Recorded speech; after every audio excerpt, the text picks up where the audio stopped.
Shimla, the queen of Himachal, covered with tall trees, mountains, wooden British buildings, and narrow snow-filled lanes.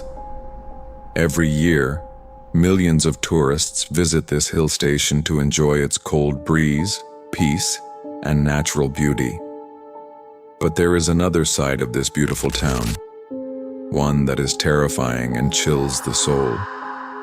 And today, on our channel, we bring you one such mystery. A name that sends shivers down the spine of even the locals of Shimla.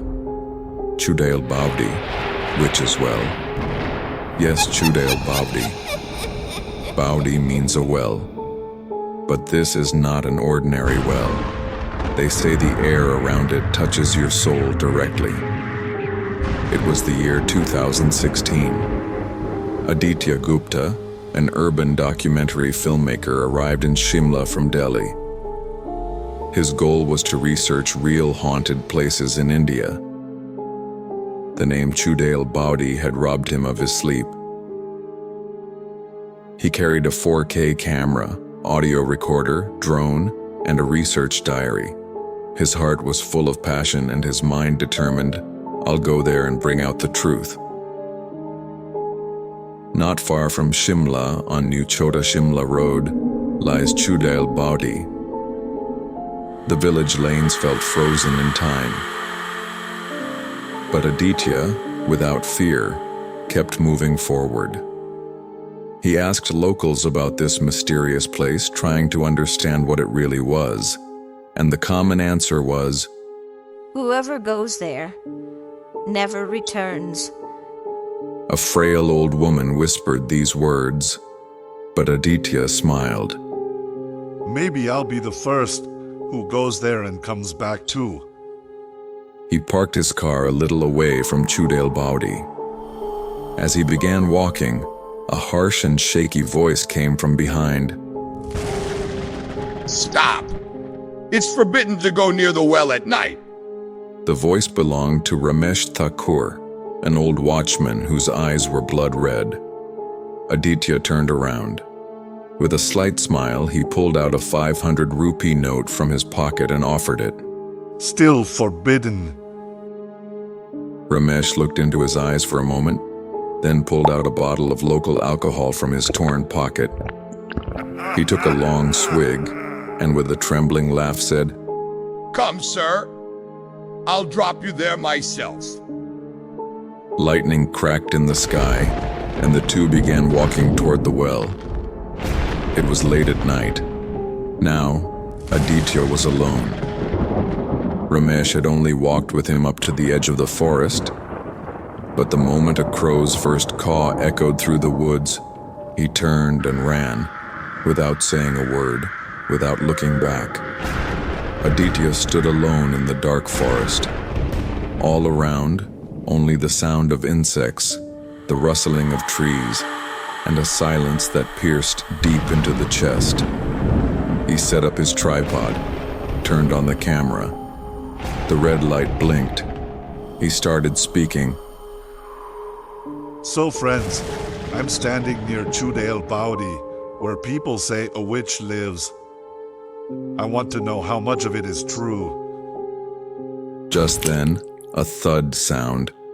Something heavy and wet fell beside him. Startled, he looked down, and his soul shivered. A dead crow. Its eyes were bulging, wings burnt, and smoke still rising from its body. Its claws looked twisted, as if something invisible had crushed them. It felt like, in its last moments, it begged for life. A faint, dry sound escaped the crow's beak, and then silence. Terrifying silence. Suddenly, a disturbance appeared on the camera screen. The lens blurred, and the air filled with a strange stench, burnt hair, wet soil, and rotten flesh. Then a shadowy figure appeared in the camera. A woman in a white sari, her neck tilted to one side, hair covering her face, eyes as if hidden behind frosted glass. Aditya screamed. The camera fell from his hands, and then came a soft, trembling voice. So, why? He turned around. No one. But the camera had captured two shadows, one of Aditya and the other of that woman, whose eyes were still staring at him from inside the screen. The ground beneath Aditya's feet slipped. He forgot to breathe. His eyes widened in shock. His heartbeat was so loud it felt like it would burst out of his chest. The voice still echoed in his ears. Terrified, he didn't wait a second. He left everything, camera, tripod, mic, and ran back into the jungle. He hit the bushes, got scratched by thorns, bled, but kept running. Only running. With trembling hands, he pulled out his car keys from his pocket, somehow managed to sit in the car, and started it. Pressed the clutch, pushed the accelerator, and the car roared ahead. But then, a turn came on the road. The car began slowing down. He didn't press the brakes, but it still crawled and almost stopped. Then, knock knock, on the window. Aditya slowly turned his head. She was standing there, the witch, tall, hunched with thick hair falling over her face. She moved her lips. Will you take me with you? Or should I take you? Then she laughed, a laugh like nails scraping iron bars, a laugh that stabbed the spine. Panicked, Aditya changed the gear and slammed the accelerator. The car sped forward with a scream. But then, something moved in the rear-view mirror. He looked behind. She was sitting in the back seat, her fingers slowly scratching the fabric of the seat. Then she raised her head and said, Now you are mine, forever. Aditya lost control from shock and fear. His hand slipped off the steering wheel. The car swerved sharply at a turn and crashed into a tree. Boom. Everything ended in a second. The next morning, villagers noticed smoke coming from the jungle. They found a broken car on the roadside. The door was open. No one inside.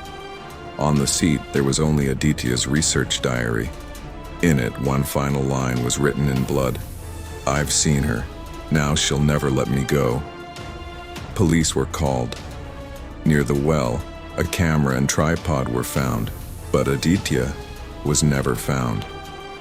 When police checked the camera, it was dirty, broken, but the video footage showed one more face. Ramesh Thakur, the old watchman.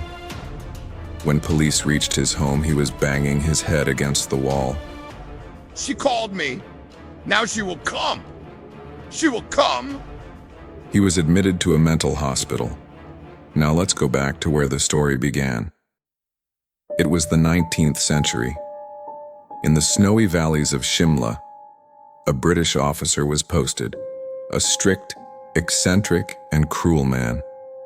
His wife, a foreign woman of unmatched beauty, but she had deep loneliness in her heart. Her husband was often drunk and treated her like a trophy. One day, his ego overtook him. He suspected his wife was having an affair. He accused her, not just of cheating, but also of practicing black magic.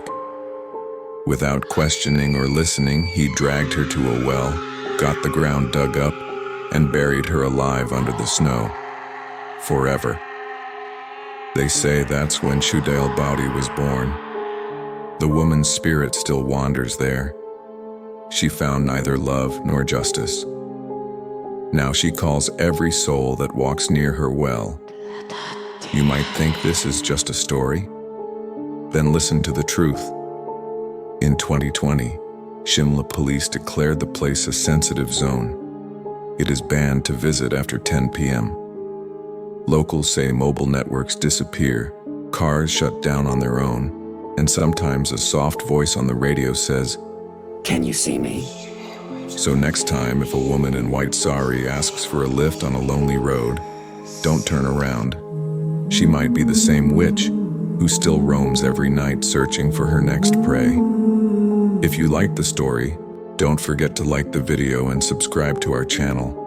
We'll meet again with another real and terrifying story.